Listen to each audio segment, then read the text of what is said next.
Саламатсызбы, құрметті әріптестер. Бұл бейнеролик 8-ші сыныпта биология пәні бойынша жаңартылған білім мазмұнын енгізу жобасын қолдау мақсатында әзірленген. Ұсынылатын нұсқаулықтар 2-ші тоқсанның оқу мақсаттарын жүзеге асыруға бағытталған. Биология пәнінің мазмұны 2-ші тоқсанда 2 бөлім, заттардың тасымалдану және тыныс алу бөлімдерін қамтиды. 15 сабақ ішінде оқылатын барлығы 15 оқу мақсаты бар. Ал бір сабақ 90-ның соңында жиынтық бағалауға бөлінген. Бұл бейнероликте біз ұзақ мерзімді жоспардың 2 бөлімі, заттардың тасымалдануы және тыныс алу бойынша оқу мақсаттарына тиімді қол жеткізуге қатысты ұсыныстарды қарастырамыз. Оқыту барысында ұзақ мерзімді жоспардың әрбір бөлімі бойынша оқушылардың осыған дейін меңгерген біліміне жүгінген жөн. Мысалы, 2-ші тоқсанның 1-ші бөлімі заттардың тасымалдануы бойынша оқушылар бастауыш мектептегі жаратылыстану пәнінің курсынан тірі ағзалардағы қоректік заттар әртүрлі жолдармен тасымалданатыны туралы білулері тиіс. 2-ші тоқсанда тасымалдану бөлімін оқу үшін оқушылары азық-түлік өнімдері құрамындағы органикалық заттар топтарын, фотосинтез үдерісі барысында көмірсулардың қалыптасатынын еске түсірулері тиіс. Бұл бөлімді оқу барысында мұғалім оқушының 7-ші сыныпта биология пәнінен заттардың тасымалдануы бөлімін өткенін, сондай-ақ түрлі ақпарат көздерінен осы тақырып бойынша хабардар екенін ескеру керек. Оқушылар жануарлар ағзаларында заттарды тасымалдануға қатысатын мүшелерін айырып тани алады. Сонымен қатар қан айналым жүйесінің типтері мен жануарларда заттардың тасымалдануына қатысатын мүшелерді біледі.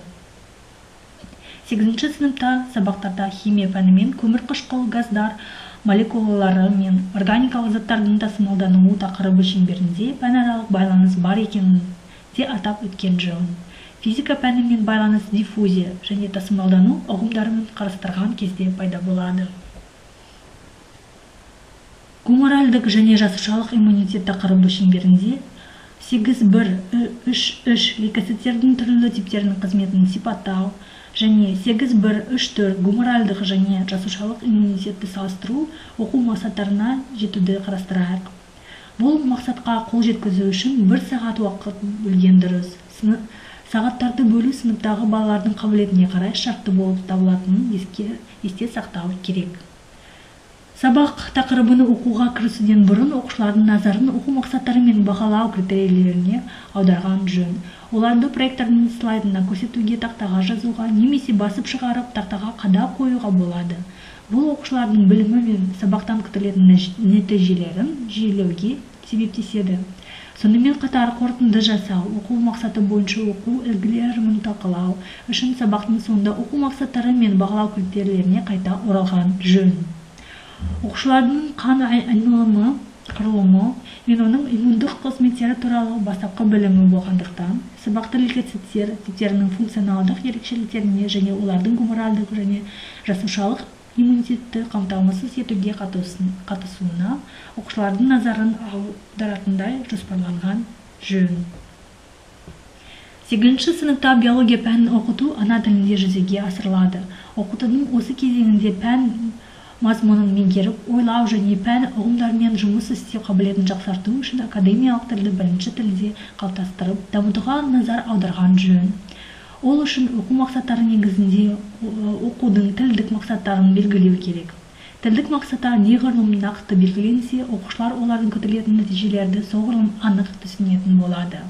Пәнге қатысты лексика мен терминология және ана тілінде диалог құруға және жазылымға қажетті сөздер топтамасы оқушылардың когнитивтік дағдыларын қалыптастыруға себептеседі. Мұғалім әртүрлі тапсырмалар орындау барысында диалог құруға және жазылымға қажетті сөздер арқылы оқушылардың назарын тірек сөздер мен терминдерді қолдануға аударуы тиіс. Соның арқасында оқушылар жиынтық және емтихандық материалдар бойынша жазбаша жұмыстар жасаған кезде жақсы нәтижелер көрсетеді. Бұл тақырыпқа қатысты сабақ білімді өзекті етуден басталады. Осы оқу әрекеті кезең-кезеңмен топпен орындалатын кедергілер алқабы тапсырмасының көмегімен ұйымдастырылады. Оқу әрекеті оқушылардың оқу стильдерін ескертеді және аудиал, визуал және кинестетиктерге қанның құрылымы мен қызметі және әртүрлі ағзалар қанының формалық элементтерін зерттеу тақырыптары бойынша алдында өткен материалдарды синтездеу мүмкіндігін береді. Бұл слайдта оқушылардың кедергілер алқабында жылжу бағытының сызбасы мен тапсырмаларға шағын шолу келтірілген. Осындай оқу әрекеті өткен материалдың өзекті аспектілеріне бірден назар аударуға көмектеседі және жаңа оқу мақсаттарына жетуге дайындайды. Оқушылардың тақырыпқа деген қызығушылығын ояту үшін сабақты иммунитет фильмін көруден бастауға болады. Ол оқушыларға ойын түрінде иммунитет ұғымы, лейкоциттер типтері және олар ағзаның антигендерге иммунды жауап қайтару арасында қызметі туралы баяндайды. Тілдік дағдыларды дамыту үшін мультфильмді көріп болғаннан кейін оқушыларға сұрақтарға ауызша жауап беруді ұсыныңыз. Ол көру, есту арқылы есте сақтау қабілетін дамытуға және өтіп жатқан тақырыптың лексикасын есте сақтауға себептеседі. Бұл оқу әрекеті оқушылардың жақын арадағы даму аймағын анықтауға көмектеседі. Жаңа тақырыптың мазмұнын толық қабылдап, жақсы түсіну үшін оқушылар мұғалім беретін мәтіндік оқу ақпаратын талдайды. Ол биология 8-ші сынып оқулығындағы материал немесе дидактикалық материал болуы мүмкін. Сабақта жаңа терминдердің мағынасы мен мазмұнын және әрбір термин нені білдіретініне оқушылардың назарын аудару керек. Талдау жасау болғаннан кейін оқушылар тапсырманы бағалау критерийлерімен танысып, өз қабілеттері мен оқу дағдыларының деңгейіне қарай топпен оқу әрекетінің өнімін, сызба, сурет, концепт карта жасап шығарады. Талданған оқу ақпаратын ұғыну үшін оқушыларға лейкоциттердің жіктелімі сызбасын толтыруды ұсынған жөн.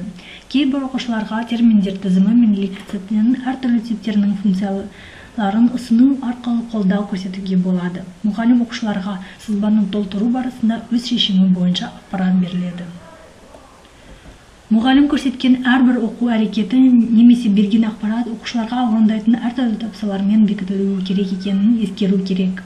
Жеке немесе жұппен орындалатын тапсырмалар ең тиімді болып табылады. Сондықтан тақырыпты түсіндіріп болғаннан кейін әртүрлі деректер мен фактілерін салыстыруға арқылы оқушылардың талдау дағдыларын дамытуға бағытталған іс-әрекеттерді қолданған жөн. Лейкоциттердің типтері мен олардың қызметтерін салыстыруға бағытталған жеке тапсырма 8.1.3 лейкоциттердің түрлі типтерінің қызметін сипаттау оқу мақсатына жету деңгейін бағалау мүмкіндігін береді. Дұрыс жауаптарды көрсетуден бұрын барлық оқушылардың тапсырманы орындағанына көз жеткізіңіз және оларға бір-бірінің жұмыс нәтижелерін көрсетуді ұсыныңыз. Оқушылардың тақырып бойынша олқылықтарын талдау, оларға шешім табуды ұсыну және оларды жетістіктері үшін мақтау үшін әрбір тапсырманы орындағаннан кейін мұғалім оқушылармен кері байланыс жүргізуі керек. Академиялық тілді дамыту биология пәнін оқытудың маңызды бөлігі. Арнайы терминдердің меңгеру сабақтың негізі болып табылады. Оқушы сабақта орта есеппен 8-10 сөзді есте сақтай алатынын ұмытпау керек. Осыған орай оқушыларға жаңа терминдердің мағынасын өз беттерімен іздеп, глоссарий құрастыруды ұсынуға болады. Жаңа терминдердің мағыналарын есте сақтау үшін мынандай қосымша тапсырмалар орындауға болады. Сен маған, мен саған, екі жақты сауалнама. Биология оқыту, сағат бойынша дос, құмырсқаның илеуі, бұл тапсырмалардың барлығы оқушыларға жаңа терминдердің мағыналарын есте сақтауға көмектеседі. Глоссарий құрастырып болғаннан кейін оқушыларға оқу материалының мәтінін талдау, жасушалық және гоморальдық иммунитеттің салыстырмалы сипаттамасы көрсетілген сызбаны толтыруды ұсыныңыз. Бұл оқу әрекеті талдау және синтездеу дағдыларын дамытуға бағытталған. Кейбір оқушыларға мұғалім тарапынан тірек сөздер беру арқылы көмек қажет болуы мүмкін. Уақытты тиімді пайдаланып, барынша көп тапсырма орындау үшін мұғалімнің тапсырмаларды алдын ала басып шығарып, оқушыларға таратып бергені дұрыс. Тапсырманы орындап болғаннан кейін экранға сызбаны толтыру нұсқасы шығарылады. Соның көмегімен оқушылар бір-бірін бағалайды. Иммундық жауап механизмін ұғыну үшін оқушылардың назарын осы үдерістің кезеңдеріне аударыңыз. Материалды лейкоциттердің қызметін байланыстырыңыз. Оқушыларды сындарлы сұхбатқа қатыстыру барысында иммунитет механизмін түсіндірген кезде олардың академиялық тілді қолдануын қадағалаңыз. Осы тақырып боюнча сабакта окуучулардын жеке жазбаша жумусун аяктауга болады. Олар тапсырманы орындоо барысында жасушалуу жана гуморалдык жогоб жагдайында патогендер менен күрөшүүнүн айырмачылыгы эмне деген суракка толук жооп берет. Окуучулар багалоо критерийлери менен алдын ала таанышады. Жумустарды текшерип, түзөтүүлөр энгизүү үчүн олар мугалимге тапшырылат. Сабактын соңуна 5 мүнөт калганда мугалим сабактын басында тактада көрсөтүлгөн окуу максаттарына кайтып оралуу керек. Ол окуучуларга коюлган максаттарга канчалык жеткенин түшүнүү, сабак боюнча рефлексия жүргүзүү, корутунду жасоо мүмкүндүгүн берет. Пайда болгон олколуктарды жоюу үчүн кээ бир окуучулар кай тустарга назар аударуу керектигин айкындатууга көмөктөшөт. 2-тоқсанда өтетін екінші тарау тыныс алуу тарауы болып табылады. Окутууду баштаудан бурун окуучулардын осы тарау боюнча бастапкы билимине жүгүнүү кажет. Окуучулар 6-сыныптагы жаратылыштануу пәни курсунан жануарлар менен өсүмдүктөр оттекпен тыныс алатынын жана ол агзада зат алмасуу үдерisi болуп табылатынын білүү керек. Окуучулар 7-сыныптагы тыныс алуу тарауынын тирі агзалардагы тыныс алуудун маанин түшүндүрө алады. Анаэробду жана аэробду тыныс алуу түрлөрүн ажырата алады. Адамдын тыныс алуу мүчөлөрү курулушунун эрекчеликтерин сипаттай алады. Жана тыныс ооруларынын себептери менен улардын алдын алуу шартын түшүндүрө алады. 8-сыныпта сабактарда химия пәнинен оттегі молекулалары мен органикалык заттардын арасында байланыштын пайда болуу такырыбы чеңберинде пән аралык байланыш бар экенин атап өткен жөн. Физика пәни менен байланыш диффузия және газдардын козголосу угумдарын карастырган кезде пайда болады. Тыныс алуу тарауынан тыныс алуу және тыныс чыгаруу механизми такырыбын карастырайык. Бул такырып 8.1.4.2 тыныс алуу, тыныс және тыныс чыгаруу механизмдерин түшүндүрүү окуу максатын камтыйт. Осы сабакта окуу максатына кол жеткизүү үчүн келеси багалоо критерийлерин колдонууга болады. Тыныс алуу және тыныс чыгаруу механизмин түшүндүрөт. Жүйелик гуморалдык реттелүү мен тыныс алуу және тыныс чыгаруу механизмдери арасындагы байланыш орнотот. Булшукет жүйөсү мен тыныс алуу жүйөсүнүн өз ара карым-катманысын сипаттайт. Алдында айтылып өткендей, окуучулардын тилдик дагдыларын дамытуу үчүн осы такырып боюнча тилдик максаттар, терминдер және диалог курууга, жазууга кажетті пайдалы сөздөр топтамасын курастыруу керек. Тыныс алуу және тыныс чыгаруу механизмдерин зерделөө барысында диафрагма, кабырга аралыгындагы булшукеттер, газ алмасуу, өкпенин сыйымдуулугу, тыныс алуу көлөмү сыяктуу угумдарга эрекче назар аударуу керек. Окуучулар академиялык тилди колдонуп, тыныс алуу және тыныс чыгаруу механизмин сипаттоо аркылы айтылым және жазылым дағдыларын дамытады. Окуучулардын назарын 8-сыныпта биринчи рет кездесетін сырткы және ішкі кабыргага аралыгында булшукеттер угумунун айырмачылыгына аударыңыз. Сабактын барысында окуучуларга өздерин наносаякатчылар ретинде елестетүүнү ұсыныңыз. Наносаякатчылар оттегі молекуласын түсүп, адам агзасына мурун куусу аркылуу саякаттоого аттанды. Окуучуларга багыт картасын курастыруу кажет. Судан кийин тапсырма натыйжелери талкууланып, окуучулардын жакын арадагы дамуу аймагы аныкталады. Сабак такырыбы мен максатын аныктагандан кийин жаңа такырыпты түшүнүү жүзүгө асырылады. Оны көрүндүрүлгөн акпаратты талдаудан баштоо кажет. Окуучулар тыныс алуу және тыныс чыгаруу механизминин бейнеролигин көрүп, адамдын тыныс алуу механизмин аныктайды және даптерлерине кыскача жазбалар жазады.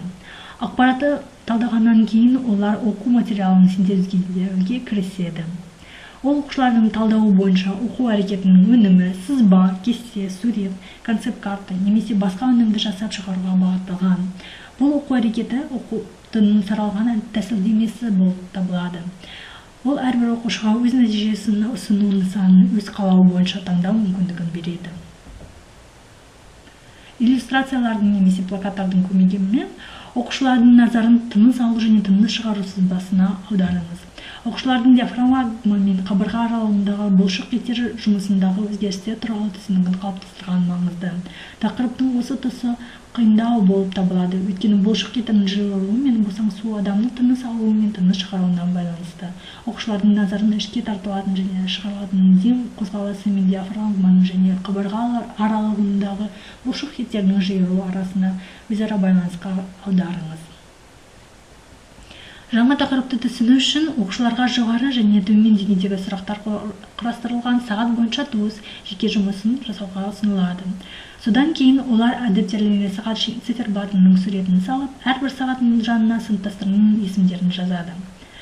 Содан кейін оқушыларға сыныптастарынан сұрақтардың нөмірлері мен сағаттарға сәйкес түсті сұрақтар қоюды ұсыныңыз.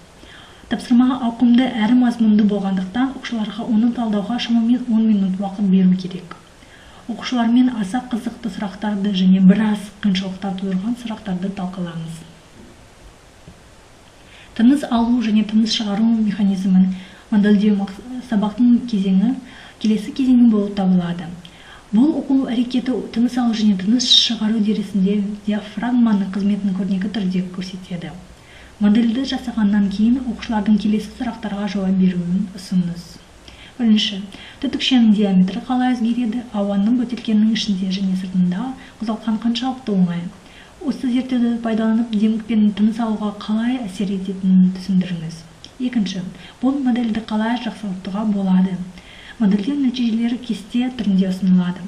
Оқушылар сол кесте модель бөліктерін адамның тыныс алу жүйесінің мүшелерімен салыстырып, олардың өзіндік ерекшеліктерін атайды. Қабырғалардың жүрек пен өкпені қорғаудағы сонымен қатар көкірек қуысының кеңейтудегі рөлін көрсету үшін қаңқа моделін зерттеңіз. Оқушыларға қосымша қабырғадағы бұлшық еттерді тілу арқылы тыныс алу қозғалысына қатысатын бұлшық еттерді көрсетіңіз. Слайдта көрсетілген бейнероликтің көмегімен көкірек қуысының динамизмін көрсетіңіз. Сабақтың соңында жазбаша түрде жеке тексеру жұмысы жүргізіледі. Жұмыс жасау барысында оқушылар сұрақтарға жазбаша жауап беріп, суреттің көмегімен тыныс алу үдерісін сипаттауы керек.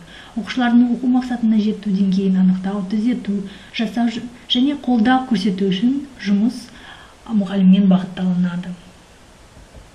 8.1.4.3 өкпенің тыныштық күйіндегі және дене жүктемесі барысындағы тіршілік сыйымдылығын және тыныстың минуттық көлемін анықтау. Оқу мақсаты бойынша оқу материалын меңгеру үшін оқушылар өкпенің тіршілік сыйымдылығын және тыныстың минуттық көлемін анықтау зертханалық жұмысын жасайды. Оқушылармен бірге сабақтың тақырыбы, мақсаты және бағалау критериялары талқыланады. Зертханалық жұмыстың мақсаты өкпенің тыныштық күйіндегі және дене жүктемесі барысындағы тіршілік сыйымдылығын және тыныстың минуттық көлемін анықтау болып табылады. Оқушылар зертханалық жұмысты жасау барысында осы тақырыпқа қатысты терминдерді қолдану арқылы оқудың тілдік мақсаттарына қол жеткізеді деп күтіледі. Сабақтың барысында оқушылардың қабілетіне қарай кез келген екі тапсырманы таңдап тексеру жұмысын жасау ұсынылады. Жұмыс аяқталғаннан кейін мұғалім оқушылармен бірігіп, алдын ала белгіленген бағалау критерийлері бойынша жұмысты тексереді. Ой қызметін іске қосу үшін бірнеше оқушыға әуе шарларын таратып, оларды шардарды 3-4 тыныспен үрлеуді сұраңыз. Содан кейін әуе шарларының көлемін салыстырыңыз. Оқушыларға шыққан нәтижелерді түсіндіруді ұсыныңыз. Оқушылардың назарын ұлдар мен қыздардың бойы ұзын және аласа бойлы, спортпен айналысатын және айналаспайтын адамдардың нәтижелері әртүрлі болатынына аударыңыз. Оқушыларға жұмыс бойынша қорытынды жасау үшін логикалық байланысты табуға көмектесіңіз. Тілдік дағдыларды дамыту үшін оқушыларға оқулық материалын және мұғалім берген қосымша материалды зерделеуге ұсыныңыз. Ақпаратты талдау барысында оқушылар өкпенің тіршілік сыйымдылығы, тыныстың минуттық көлемі, тыныс алу көлемі, тыныс алудың және шығарудың резервті көлемі сияқты және тағы басқа ұғымдардың мағынасын түсіндіреді. Оқушыларға жұмыс жоспарын қарастыру және нәтижелерді өңдеу барысында академиялық тілді қолдануды ескертіңіз. Зерттеуді жоспарлау сабақтың келесі кезеңі болып табылады. Оқушыларға көмек ретінде сұрақтар қойылады. Оның жауаптарға Оларға тақырып, гипотеза, зертхана жұмысының мақсаты, әдістер мен ресурстарды анықтауға, зерттеу жоспарын құрастыруға, нәтижелерді ұсыну және қорытынды шығару нысанын анықтауға көмектеседі. Зертханалық жұмысын жүргізуден бұрын оқушылар зерттеу әдістерімен танысады. Мұғалім өкпенің тіршілік сыйымдылығын есептеу алгоритмі мен түпкі нәтижені анықтау көмектесетін графикпен жұмыс істеу ережелерін түсіндіреді. Жұмыс жасау үшін оқушыларға әуе шарлары беріледі. Оқушылар олардың диаметрлерін өлшеу үшін әуе шарларының ішіне тыныс шығарады. Оқушыларға нәтижелер жасқа және адамның бойына қарай әркелкі болатын әдеттегі құбылыс екенін түсіндіріңіз. Оқушыларға өкпенің тіршілік сыйымдылығын анықтаудың баламалы әдісін ұсынуға болады. Зерттеулер өкпенің көлемі адам денесінің ауданына пропорционалды екенін көрсетеді. Ол үшін оқушылар өз салмағын килограмм өлшемімен, ал бойымен сантиметр өлшемімен білуі керек. Графиктің көмегімен оқушылар өз денелерінің ауданын анықтайды. Ол үшін олар сол жақ межеліктен бойларын сантиметр өлшемімен тауып, нүктені белгілейді. Ал оң жақ межеліктен килограмм өлшемімен салмақтан тауып, оны да нүктемен белгілейді. Содан кейін сызғышты пайдаланып, екі нүктенің арасында түзу сызық жүргізеді. Сызықтардың ортаңғы межелік қиылысы нүктесі адам денесінің шаршы метр өлшеміндегі ауданы болып табылады.